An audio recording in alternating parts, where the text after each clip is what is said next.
Aujourd'hui est un jour spécial pour la communauté chrétienne parce que c'est le jour de la célébration de la Pâque. En cette circonstance, notre message du jour aura pour thème « Je verrai le sang et je passerai par-dessus vous ». Et le texte est tiré de 1 Corinthiens 5, 7 à 8. Nous lisons « Purifiez-vous du vieux levain afin d'être une pâte nouvelle, puisque vous êtes sans levain.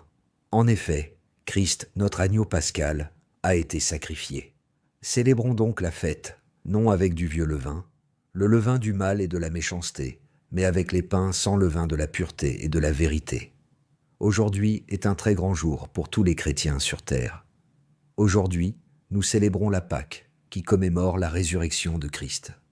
Dans 1 Corinthiens 15, 14, la Bible nous dit « Et si Christ n'est pas ressuscité, alors notre prédication est vide, et votre foi aussi. » Quelques versets plus tard, Paul nous rappelle encore le caractère indispensable de la résurrection de Christ dans l'œuvre du salut. 1 Corinthiens 15, 17. Or, si Christ n'est pas ressuscité, votre foi est inutile. Vous êtes encore dans vos péchés. À la mort de Jésus à la croix, le chemin pour aller vers Dieu est ouvert à tous, mais seulement ceux qui ont cru bénéficient de l'œuvre rédemptrice de Christ. Christ a définitivement enlevé le voile, le mur de séparation qui retenait l'humain loin de son Créateur. La mort de Christ a enlevé une fois pour toutes l'inimitié, le conflit que le péché a créé entre Dieu et l'humain. La mort de Christ à la croix nous a réconciliés avec Dieu. Elle a ainsi démoli et complètement le grand mur érigé par le péché. Il faut que Christ meure spirituellement, c'est-à-dire séparé de Dieu, et physiquement pour nous délivrer de la mort spirituelle. Christ est aussi allé en enfer et a dépossédé l'enfer, qui est la mort éternelle de son pouvoir. Christ est ensuite ressuscité pour nous montrer qu'il a effectivement et définitivement vaincu ce dernier ennemi qui est la mort. La mort spirituelle, physique de Christ, le passage de Jésus en enfer et sa résurrection rendent possible et nous donnent accès au pardon de nos péchés, à notre justification devant Dieu, à la résurrection de notre esprit mort spirituellement et finalement au corps de résurrection indispensable pour la vie éternelle. C'est notre foi en la mort et en la résurrection de Christ qui fait de nous des enfants de Dieu. En mourant à la croix et plus en ressuscitant, Christ a dépossédé l'ennemi de sa puissance de mort qu'il exerçait jusque-là sur l'humanité. Il a brisé les puissances des ténèbres qui nous retenaient captifs. Et en ressuscitant, il nous a aussi donné sa vie, la vie de Christ, la vie spirituelle et la vie éternelle. Bien-aimés, sœurs et frères en Christ, joyeuse fête de Pâques à nous tous. Je le répète, joyeuse fête de Pâques à nous tous. Nous tous qui fêtons Pâques, nous faisons bien, même très bien. Mais ce que nous devons savoir est que la célébration de la Pâque est avant tout un acte de foi. C'est ceux qui croient en l'œuvre du salut de Christ qui célèbrent vraiment la Pâque. La Pâque n'est pas une fête païenne, mais une commémoration pour ceux qui croient en Christ et en son œuvre à la croix pour nous. Nous n'avons rien contre les traditions d'œuvres de Pâques, mais la Pâque est avant tout un jour de reconnaissance et d'action de grâce envers Dieu qui nous a sauvés en Christ. Au verset 28 de Hébreux 11, nous lisons « C'est par la foi qu'il a célébré la Pâque et versé du sang, afin que le destructeur ne touche pas au premier-né des Israélites. Mais toi aussi qui ne fêtes pas la Pâque, parce que tu estimes que la Pâque, c'est tous les jours, et que tu n'as pas besoin d'isoler un jour spécifique pour la Pâque, tu le fais bien. C'est aussi ta foi que l'œuvre de la croix soit célébrée chaque jour. Ne juge pas celui qui fête la Pâque. Pour toi aussi qui ne fêtes pas la Pâque, ne cherche pas à critiquer et condamner les autres qui le font. Ne fonde pas une doctrine autour de cette fête pour diviser l'Église de Christ. Avant tout, c'est une journée pour célébrer la grandeur et l'amour du Seigneur. Après tout, c'est simplement une fête, une commémoration. N'oublions pas que la Pâque juive commémore la sortie des Hébreux d'Égypte. La résurrection du Christ ayant eu lieu pendant cette fête de Pâque juive, les premiers chrétiens instituent donc leur célébration de Pâques au même moment. À travers la mort et la résurrection de Christ, nous avons tout reçu de Dieu. Tout, effectivement tout. La force, La puissance de la résurrection de Christ en nous a ranimés et ravivé toutes les bonnes choses que le sacrifice de Christ a acquises pour nous et qui dorment en nous. La force de la résurrection de Christ en nous a ranimé et ravivé l'amour, la joie, la paix, la bienveillance, la bonté, etc., qui somnolaient en nous. C'est pour cela que nous manifestons quotidiennement l'amour pour Dieu et pour nos prochains, la paix, la bonté, l'hospitalité, la sagesse, etc. Même les bénédictions spirituelles, matérielles et relationnelles, y compris nos activités, nos foyers, nos familles, nos entreprises, écoles, etc., acquises par le sang de Christ et qui somnolent en nous, sont ranimées, ravivées et renouvelées par la force de la résurrection de Christ en nous. Notre part est de croire jusqu'à la manifestation totale et complète de ces bénédictions. Qui ne sème rien ne moissonnera rien. Qui sème quelque chose en récoltera le fruit et en multiples. Dieu lui-même est le premier à semer pour en récolter beaucoup. Quand l'humain est tombé dans le péché et a perdu sa relation avec Dieu, Dieu a semé son Fils Jésus, la chose la plus précieuse qu'il a. Et en réponse, il a récolté nous, son Église que nous sommes aujourd'hui.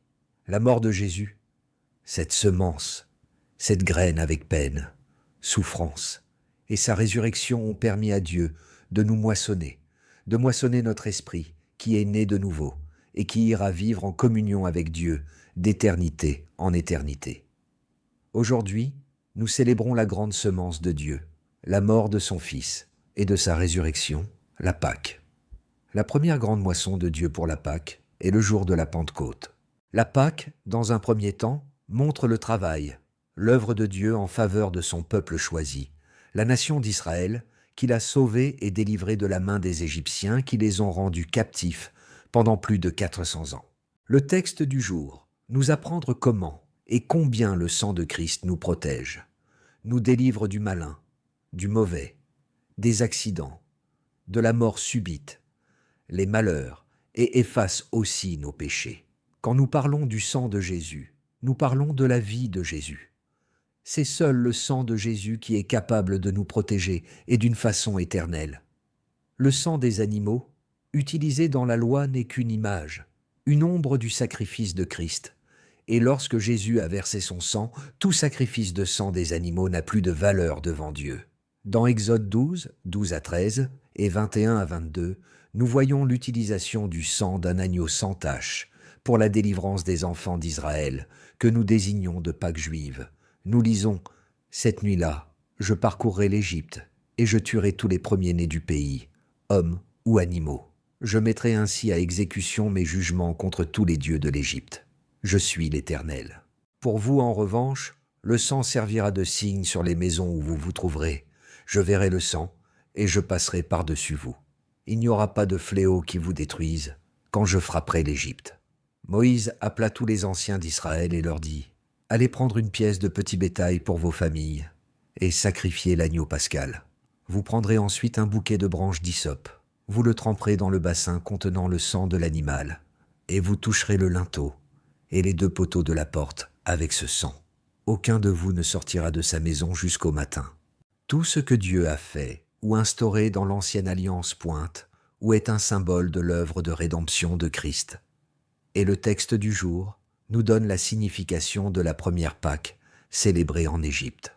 Le texte du jour dit « Purifiez-vous, don du vieux levain, afin d'être une pâte nouvelle, puisque vous êtes sans levain. » En effet, Christ, notre agneau pascal, a été sacrifié pour nous. Célébrons donc la fête, non avec du vieux levain, le levain du mal et de la méchanceté, mais avec les pains sans levain de la pureté et de la vérité. Bien-aimés en Christ, n'ayons pas peur. L'essentiel pour nous les chrétiens est de nous reposer, d'avoir totalement confiance en Dieu et en sa provision de protection et de délivrance pour nous. Christ nous a déjà délivrés et protégés spirituellement de la main de l'ennemi et de ses démons et des gens qu'ils influencent pour nous attaquer. Notre victoire en Christ et en esprit est déjà accomplie et assurée. L'Esprit de Christ maintenant exécute cette délivrance et protection spirituelle dans notre âme et corps, Et c'est pour cela que les plans de l'ennemi dans nos vies ont échoué et continuent d'échouer. Le diable ne peut rien contre nous à cause de notre foi en Christ et en son sang. Christ a vaincu l'ennemi pour nous. Tous les plans de l'ennemi pour nous détourner de Dieu et de la foi, pour nous humilier, pour nous faire chuter, toute montagne qu'il a fait dresser entre nous et la volonté de Dieu, toute accusation, tout complot et piège, accident, maladie, mort subite, sont complètement noyés par le sang puissant de Jésus. Aucune de ces choses n'a le pouvoir sur nous à cause du sang de Christ. La victoire, Christ l'a déjà acquise pour nous, et nous devons y mettre notre foi pour pouvoir voir ses effets dans nos vies. C'est parce que Christ est ressuscité et intercède pour nous. Toutes les accusations que le diable et ses démons et ses agents dans le monde spirituel et physique ne peuvent nous accuser et vaincre. Dieu nous a déjà déclarés justes en Christ. Bien-aimés dans le Seigneur, ayons foi et reposons-nous sur cette vérité que ni le diable et ses démons, ni les malédictions et esprits familiaux, ni les péchés et malédictions générationnelles n'ont aucun pouvoir sur nous et n'influenceront pas le cours de notre vie. Christ a tout payé à notre place. Notre part est de collaborer dans la foi avec l'Esprit de Christ pour la manifestation de cette protection et délivrance. Si un enfant d'Israël aurait négligé les instructions de Dieu et refusé d'appliquer le sang sur sa porte, ou est sorti de sa maison, il mourra, lui et sa maison. Il mourra, pas parce que Dieu n'a pas fait la provision de la protection, mais parce qu'il n'a pas foi et n'a pas obéi. Ce sera ainsi pour nous aussi, si nous refusons de marcher dans la foi, en ce qui concerne notre protection et délivrance en Christ. Christ est avec nous, veille sur nous et nous protège. Rien ne nous arrivera venant de l'ennemi. Même nos cheveux sont comptés et protégés en lui. Matthieu 10, 30 à 31. Même vos cheveux sont tous comptés. N'ayez donc pas peur, vous valez plus que beaucoup de moineaux. Notre posture, notre position est de demeurer en Christ pour pouvoir manifester dans le visible toute cette protection, provision et délivrance que Dieu nous a déjà donnée en esprit. N'oublions pas que nous sommes comme des brebis et le monde méchant avec celui qui l'influence. Le diable va chercher à nous manger, nous dévorer, nous engloutir. Mais n'ayons pas peur. Christ a déjà vaincu le monde pour nous et nous protège contre ce monde méchant. La volonté de Dieu sur notre vie dans ce monde pervers est de nous protéger et de nous délivrer de ce monde méchant avec ces hommes sans foi ni loi. L'Évangile affirme ainsi que nous ne sommes plus condamnables, ni condamnés quand nous sommes en Christ. Ce qui signifie qu'aucune plainte, aucune accusation portée contre nous, soit par le diable, soit par la loi de l'Ancien Testament, soit par les hommes et les esprits méchants, n'est recevable devant la cour de justice divine. Et pourquoi ? 1 Jean 2, 1 à 2, nous donne la réponse. Mes petits enfants, je vous écris cela afin que vous ne péchiez pas. Mais si quelqu'un a péché, nous avons un défenseur auprès du Père, Jésus-Christ le juste. Il est lui-même la victime expiatoire pour nos péchés, et non seulement pour les nôtres, mais aussi pour ceux du monde entier. Christ, notre avocat, a déjà défendu notre cause et a déclaré il y a 2000 ans non recevable. Toute accusation, toute plainte passée, présente et future déposée contre nous par le diable, ses démons et ceux qu'ils utilisent. Dieu n'est pas à la base de nos malheurs, mais plutôt la solution. Dieu a toujours donné la solution aux humains dans leur malheur. Le plus grand problème de l'humanité est le péché, et Dieu a résolu le problème du péché en envoyant Jésus mourir et résoudre une fois pour toutes le problème du péché. L'exemple du serpent en bronze que Moïse fit et le plaça sur une perche, et toute personne qui avait été mordue par un serpent et regardait le serpent en bronze avait la vie sauve, n'est qu'une image, une ombre, une représentation de ce que Christ a fait pour nous à la croix. Christ lui-même nous le dit dans Jean 3, 14-15. Et tout comme Moïse a élevé le serpent dans le désert, il faut aussi que le Fils de l'homme soit élevé afin que quiconque croit en lui ne périsse pas, mais qu'il ait la vie éternelle. Galates 3, 13-14 nous rappelle aussi un des grands acquis que nous avons en Christ. Christ nous a rachetés de la malédiction de la loi en devenant malédiction pour nous, puisqu'il est écrit « Tout homme pendu au bois est maudit ». C'est ainsi qu'en Jésus-Christ, la bénédiction d'Abraham touche aussi les non-juifs et que nous recevons par la foi l'Esprit qui avait été promis. L'Évangile affirme que Christ nous a rachetés de la malédiction de la loi. Cela signifie que nous ne sommes plus maudits par la loi et ses exigences. Romains 8, 1 ajoute une caractéristique très importante que nous avons en Christ. Il n'y a donc maintenant aucune condamnation pour ceux qui sont en Jésus-Christ, qui ne vivent pas conformément à leur nature propre, mais conformément à l'Esprit. Au fait, notre vie est ancrée en Christ et d'une façon éternelle. Bien que nous mourions physiquement un jour, le sang de Jésus nous protège contre toute mort prématurée, une mort avant le jour que Dieu même a prévu pour notre mort physique. Dans 1 Colossiens 3, 3 à 4, la Bible nous dit « En effet, vous avez connu la mort, et votre vie est cachée avec Christ en Dieu. Quand Christ, notre vie, apparaîtra, alors vous apparaîtrez aussi avec lui dans la gloire. Le sacrifice du corps de Christ est plus que suffisant et parfait. Il est complet, et c'est fait une fois pour toutes. Christ n'ira plus à la croix, et ne mourra plus une seconde fois. Christ nous a purifiés une fois pour toutes, et d'une façon éternelle. Il nous a aussi protégés et délivrés une fois pour toutes. C'est pour cela que nous aussi, nous devons croire en ce sacrifice, une fois pour toutes. Seulement notre foi en cette offrande nous assure le pardon des péchés et la protection de Dieu. On n'a pas besoin d'ajouter aucun autre sacrifice, comme les bains pour purification, les prières de purification, certaines prières de combat qui n'ont rien à voir avec Christ, etc. Nous devons plutôt remercier Dieu continuellement d'avoir offert son Fils unique pour assurer le pardon éternel de nos péchés et notre délivrance et protection sur cette terre. Étant maintenant enfants de Dieu, Christ nous a prédestinés à faire des merveilles, des exploits en lui pour sa gloire. Sœurs et frères en Christ, sache que Christ a déjà prononcé sa parole sur toi dans la nouvelle saison de ta vie qui s'annonce.